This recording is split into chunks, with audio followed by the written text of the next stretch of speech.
Hello, dear student. This is Vinita Arora, Dr. Vinita Arora, Assistant Professor, Government Bangalore College, पाली। आज फिर हम आपके सामने लेकर आए हैं इंट्रोडक्शन ऑफ स्टैटिस्टिक्स यानी सांख्यिकी का परिचय। मेरे पिछले लेक्चर में मैंने आपको बताया था कि सांख्यिकी के मीनिंग क्या है, उसका डेटा से क्या तात्पर्य है, यानी समंक किस तरह से उपयोगी हैं और समंक में क्या क्या क्वालिटीज़ होनी चाहिए। और तीसरी बात जो हमने कही थी वो ये कि सांख्यिकी क्यों पढ़ी जानी चाहिए, सांख्यिकी का क्या उपयोग है, उसका क्षेत्र क्या है, ये चीज़ें मैंने आपको अपने पिछले लेक्चर में बताई थी। नाउ आज हम इंट्रोडक्शन ऑफ स्टैटिस्टिक्स में जो बात करने जा रहे हैं वो है डेफिनेशन ऑफ स्टैटिस्टिक्स। यस जी हाँ बच्चों, हम आज स्टैटिस्टिक्स यानी सांख्यिकी की परिभाषा की बात करेंगे। और सांख्यिकी की परिभाषा जो कि मैंने पिछली बार भी बताई थी कि सांख्यिकी के अर्थ के रूप में बात की जाए तो statistics is the simple science of data, यानी यह समंक का एक विज्ञान है। लेकिन जब हम इसके डेफिनेशन की बात करते हैं तो ध्यान रखिएगा स्टूडेंट्स, डेफिनेशन को हम दो तरीक़ों से डिफ़ाइन कर सकते हैं, एक तो प्लूरल नाउन के रूप में और सिंगुलर नाउन के रूप में। देखिए कभी आपने ऐसा कहीं नहीं देखा होगा कि किसी डेफिनेशन को सिंगुलर और प्लूरल के रूप में व्यक्त किया जा सके, लेकिन सांख्यिकी शब्द ही ऐसा है। यदि हम सांख्यिकी की बात करें तो सांख्यिकी को बहुवचन के रूप में और एक वचन के रूप में, दोनों के रूप में जानना जरूरी है। एक थोड़ा सा फ़र्क यहाँ पर होता है सांख्यिकी की परिभाषा में एक वचन और बहुवचन के रूप में। तो देखिएगा, समझिएगा, और एग्ज़ाम पॉइंट ऑफ व्यू से भी ये आपको इम्पॉर्टेंट रहेगा। एग्ज़ाम में भी कई बार 2 मार्क्स के क्वेश्चन में सेक्शन ए में पूछा जाता है कि define the statistics in plural noun और define the statistics in singular noun. तो देखिए, सबसे पहले हम बात करते हैं यदि सांख्यिकी को बहुवचन के रूप में देखा जाए। जी हाँ, सबसे पहले हम बहुवचन के रूप की बात करते हैं, यानी जब हम सांख्यिकी को बहुवचन रूप में देखते हैं तो by statistics we mean quantitative data affected to a marked extent by multiplicity of causes. देखिए सिंपल यहाँ पर एक बात कही गई है। जब हम ने पिछले लेक्चर की को देखा था और सुना था तो वहाँ पर मैंने आपको बताया था सांख्यिकी का सीधा मतलब या सीधा संबंध समंक से है, डेटा से है। और जब हम डेटा की बात करते हैं तो डेटा एक प्लूरल वे में डिफ़ाइन होता है। तो जब प्लूरल वे में डेटा को डिफ़ाइन होता है तो यहाँ पर सांख्यिकी, जब हम प्लूरल या बहुवचन के रूप में बात करते हैं तो बहुवचन के रूप में सांख्यिकी का सीधा अर्थ डेटा से है। अब आपके मन में ये प्रश्न जरूर आ रहा होगा, यदि डेटा शब्द प्लूरल है तो इसका सिंगुलर शब्द क्या होगा, यानी एक वचन क्या होगा। तो डेटा का एक वचन डेटम कहलाता है। जब हम एक समंक की बात करते हैं तो उसे डेटम कहा जाता है, लेकिन जब हमारे पास ग्रुप ऑफ डेटा अवेलेबल हो यानी ग्रुप ऑफ डेटम अवेलेबल हो तो उसे डेटा कहा जाता है। तो इसीलिए सांख्यिकी को यदि बहुवचन के रूप में परिभाषित किया जाए तो बहुवचन के रूप में इसका सिंपल सा मीनिंग डेटा या समंक से है, जिसे किसी एक एक्सटेंट तक परिभाषित किया जा सके, उसे बताया जा सके, उसे इनफाइनाइट रूप में नहीं दिखाया जा सके। डेटा को कई बार हम जब मैथ्स में देखते हैं तो हम डेटा को कई बार इनफाइनाइट वे में भी बात करते हैं, लेकिन सांख्यिकी में डेटा एक बहुवचन के रूप में तभी उपयोगी है जबकि हम उसको परिभाषित कर सकें, एक मार्क्ड एक्सटेंट तक उसकी बात कर सकें। तो यदि हम प्लूरल वे में सांख्यिकी की बात कर रहे हैं तो सांख्यिकी का सीधा संबंध बहुवचन रूप में संख्या, समंक या डेटा से है।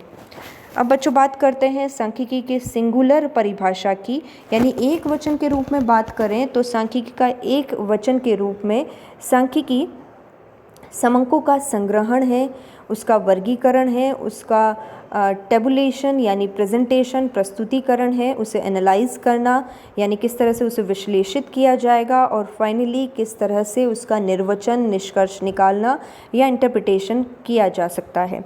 ये बात हम सिंगुलर वे में करते हैं, यानी यदि हम सांख्यिकी को एक वचन के रूप में परिभाषित करें तो एक वचन के रूप में सांख्यिकी समंकों का संग्रहण करने के बाद उसका वर्गीकरण, उसका सारणीयन, उसका एनालिसिस या उसको कम्प्लीटली एनालाइज करना और साथ ही में उसका इंटरप्रिटेशन यानी उसकी व्याख्या करने से है। तो सिंपली ये स्टैटिस्टिक्स का ये जो मीनिंग है ये आप हमेशा ध्यान रखिए, यही सबसे सर्वमान्य डेफिनेशन भी है और इसको मीनिंग के रूप में भी लिखना चाहें एग्ज़ाम में तो statistics simply collection and classification and tabulation analysis and interpretation of data.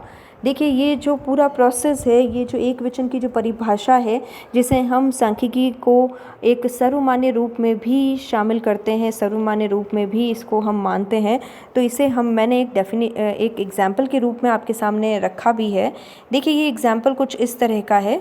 यहाँ पर मैंने पिछले 4 सालों के ए, बी और सी कंपनी के प्रॉफिट्स का एग्जाम्पल आपको दिया गया है। तो देखिए यदि मैं कहती हूँ कि 3 कंपनियाँ हैं और तीनों कंपनियों के 4 साल के प्रॉफिट्स आपको कलेक्ट करने हैं और कलेक्ट करने के बाद उसे एनालाइज करना है, तो सबसे पहले आपने ए, बी और सी तीनों ही कंपनियों के पिछले 4 साल के प्रॉफिट कलेक्ट किए, जो कि यहाँ पर मैंने आपको बताए हुए हैं, ये एक रॉ डेटा के रूप में होंगे। और कलेक्ट करने के बाद आप इसे क्लासीफाई करेंगे। क्लासीफाई करने का मतलब दोनों तरीके से है यहाँ पर कि आप इसे ए के अलग, बी के अलग, सी के अलग और साथ साथ में चारों सालों के डेटा को अलग अलग रखेंगे। आप ऐसा नहीं कर सकते 2018 का डेटा ए कंपनी का 2020 कंपनी के 19 के डेटा के साथ आप मैच करें। तो यहाँ पर इसे क्लासिफिकेशन कहा जाएगा, यानी आप इन सारे ही डेटा को तीनों ही कंपनीज के साथ साथ उनको चारों साल के अंदर विभाजित करेंगे, वर्गीकृत करेंगे। उसके बाद फाइनली आप इनके प्रेजेंटेशन की बात करेंगे, जैसा कि मैंने आपको यहाँ प्रेजेंट करके बताया हुआ है एक टेबुलर फॉर्म में। तो एक टेबुलर फॉर्म में आपने इन सारे ही डेटा को प्रेजेंट कर दिया है। एक तरफ मैंने सारे ईयर्स लिखे हैं और दूसरी तरफ मैंने बात की है सारी ही कंपनियों के नाम मैंने यहाँ पर आपको दिए हैं और दूसरी तरफ मैंने सारे ईयर्स आपके सामने रखे हैं। तो इस तरह से मैंने जो डेटा कलेक्ट किए थे, जो क्लासिफाइड डेटा मेरे पास थे, उन सभी डेटा को मैंने एक टेबल फॉर्मेट में प्रेजेंट कर दिया। देखिए अब चौथी बात जो आती है वो ये है कि इन डेटा का एनालिसिस किया जाए। एनालिसिस से मतलब यहाँ कुछ भी हो सकता है। यदि मैं ये चाहती हूँ कि पिछले 4 साल के डेटा का एक सिंपल एवरेज निकाल कर बताया जाए कि क्या ग्रोथ रेट है, तो ऐसी कंडीशन में जो आपका रिसर्च पर्पस है उसके अकॉर्डिंग यहाँ पर एनालिसिस, टूल ऑफ एनालिसिस उपयोग में आएगा। जैसे जैसे हम स्टैटिस्टिक्स को आगे पढ़ेंगे वैसे वैसे कई सारे टूल्स ऑफ एनालिसिस आप पढ़ते जाएंगे। फ़िलहाल इस एग्जाम्पल में मैंने जो काम में लिया है वो एवरेज का टूल काम में लिया है, यानी मैं ये जानना चाहती हूँ कि इन तीनों ही कंपनी की ग्रोथ रेट क्या है, इन तीनों ही कंपनी ने पिछले 4 साल में एवरेजली कितने प्रॉफिट कमाए हैं।